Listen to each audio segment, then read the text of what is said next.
My name is McCreedy. I'm really excited to be here today. And I'm going to talk to you about attending a total immersion language program while I'm in Beijing, China. And specifically, I want to focus on how becoming proficient in a language can lead to a deeper and more thorough understanding of a foreign country. So first I'm going to tell you a little bit about the program that I went on. The CET programs has been active since 1982, and while they first began in China, they now have programs in 6 other countries, including Vietnam, Jordan, Tunisia, Japan, the Czech Republic, and Italy. And they have a structure in all these programs centered around 4 main goals. This is their mission. So first of all, they try to create an intensive study abroad program for students who choose to be challenged, both academically and experientially. They try to immerse students, and their programs offer beaten path locations to equip students with new skills and to create study abroad innovations within the field. And they believe that the key to really reaching all of these goals is through language study. And learning the language of the country that you're in. So while they do have a broad range of subjects within their programs, from film studies to service and learning to art history, in all of their programs they do have an emphasis on the language. And they have very rigorous academics with a language course into the curriculum. They encourage you to room with a native speaker, so every day you're coming home into the same room and living space as a native speaker. You have to be able to communicate with them in their own language. And they also have organized activities that get you out into the world, into the country that you're in, and speaking with people. This is my roommate here, Li Jia, and this is when we went to the Chinese opera, the Peking opera, which remains one of the most interesting experiences I've ever had. Also in the language program that I attended, it was total immersion, which meant that we only studied the language for the entire time I was there, just language study. And it also meant that I committed to the language pledge, which is a solemn vow to speak only Mandarin Chinese for the entire semester. And that means speaking to teachers, speaking to other students, speaking to your roommate. You're not allowed to speak English whatsoever. It's very rigorously enforced. There's a 3-strike policy, which meant that the first 2 times you're caught speaking English, you get a very stern warning, and the 3rd time you're sent home. So yeah, it's pretty intense. It's incredibly difficult at first. You're trying to talk with people about things, and all you can say is, "Oh, the weather is nice today." So yeah, it's definitely very difficult, but there is a huge, steep learning curve and very rapid improvement seen by this. I have studied abroad before, twice before in Germany, once before in the UK, and in China I noticed something that was very, very different, and which I think emphasizes how important learning language is, and that was that I stood out.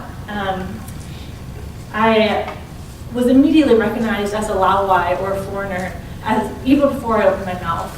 And while abroad in other countries, I could feel kind of a sense of belonging and blending into the crowd. I could surreptitiously sightsee without people knowing that I was American. As long as I didn't, wear a Hawaiian t-shirt or socks and sandals combination. But in China, it was different.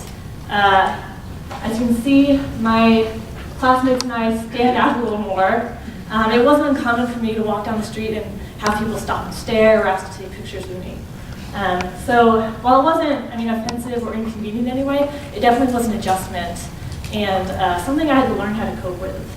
And my personal method of choice of coping with this was learning the language as fast as I could. I'm sure you all heard the phrase, innocent until proven guilty. Well, in China, you're a tourist until proven otherwise. And the quickest way to prove yourself to a native Chinese is to speak to them in their own language. And even equipped with just a basic understanding of conversational Chinese, I began to notice a world of difference. Once surly cab drivers became chatty and cheerful, and storekeepers were happy to help me find what I needed. And on the street, strangers would stop and ask me about my Chinese studies or life in America. Everyone was very, very interested to talk to me. And by getting a handle on this difficult language, I began to explore Chinese culture on my own and finding new experiences every day, such as trying scorpion at the recommendation of a local food vendor, or meeting friends while out sightseeing. So this opened the door to new opportunities that I never would have found had I approached the experience from a Western standpoint. So the very first time I actually felt truly competent with Chinese was on my spring break trip to southern China. I traveled with 8 other people to Guangxi province, and we went from Guilin to Yangshuo to Beihai. And we did all of the work in planning ourselves, just as students. We made the travel arrangements, called the flight agency, rented accommodations. We did this all using Chinese. And each day we would plan out our day, asking native people for recommendations on sites or food options.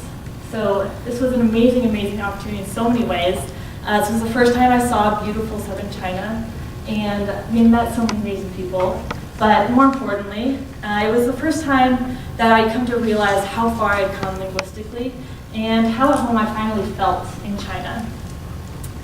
I was very far from the stumbling, mumbling beginner that stepped off the plane, and now I could hold a real conversation and actually navigate through a foreign city all on my own. And so upon returning to Beijing, I felt a new confidence in my own abilities and a new confidence in myself, and this led me to branch out so much more than I had been doing before. During the week, I would study Chinese and attend CC-sponsored events, and on the weekends, I would go off on my own and explore China on my own terms. I would visit temples or wander through hutongs or explore an abandoned amusement park that I read about online. So it was really from this experience with CET programs that I fully realized just how necessary language is to take advantage and experience studying abroad. In any country, learning the language is a really vital step towards moving past studying a country and actually being a part of that culture. This was only accentuated in China, where my height and my blonde hair maybe stand out like a beacon in the crowd. But it's important anywhere. And as an obvious foreigner, it was my tool to integrate into the culture and to step past that tourist barrier. During my semester at Beijing, CET helped me not only to observe China, but to immerse myself in the language and in the culture. Thank you.